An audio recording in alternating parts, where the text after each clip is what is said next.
জামাকাপড় কাচতে আমার কোনোদিনই একদমই ভালো লাগতো না। বিয়ের আগে তো আমি নিজের জামা নিজে কেচে নিতামই না, সবসময় মাই কেচে দিত। কিন্তু বিয়ের পরে সবটাই চেঞ্জ হয়ে গেছে, এখন সবার সব জামাকাপড় আমাকেই কাচতে হয়। সত্যি বিয়ের পর মেয়েদের জীবন কতটাই পাল্টে যায়, তাই না? বিয়ের আগে এটা পারবো না ওটা পারবো না, কিন্তু বিয়ের পর আমাদের মেয়েদের সবটাই মানিয়ে নিতে হয়, সব কিছুই পারতে হয়, বাধ্যতামূলক কিছুই করার থাকে না। তো জামাকাপড় কাচতে না ভালো লাগলেও গুছাতে কিন্তু আমার বেশ ভালোই লাগে।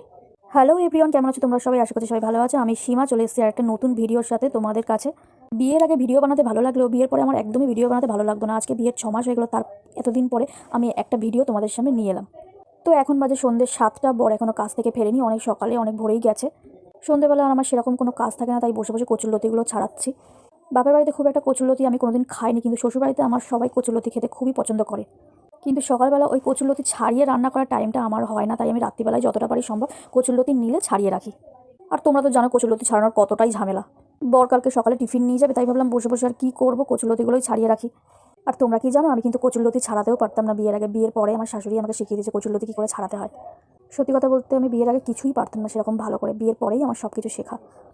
এখনও পুরোপুরি কোনো কিছু শিখে উঠতে পারিনি সেরকমভাবে, যতটুকু পেরেছি বেশিরভাগটাই আমার শাশুড়ির কাছ থেকে শেখা। আমার শাশুড়ি কিন্তু আমাকে হাতে ধরে সব কিছু শিখিয়ে দেয়। অন্য শাশুড়িদের মতো কখনোই বলে না যে তুমি এটা কেন বাপের বাড়ি থেকে শিখে আসোনি। বিয়ে হয়ে আসা থেকে আমার একবারও কিন্তু মনে হয়নি আমি নিজের বাড়ি ছেড়ে চলে এসেছি, এটা কিন্তু আমার নিজের বাড়ির মতোই। এদিক থেকে কিন্তু আমি খুবই লাকি।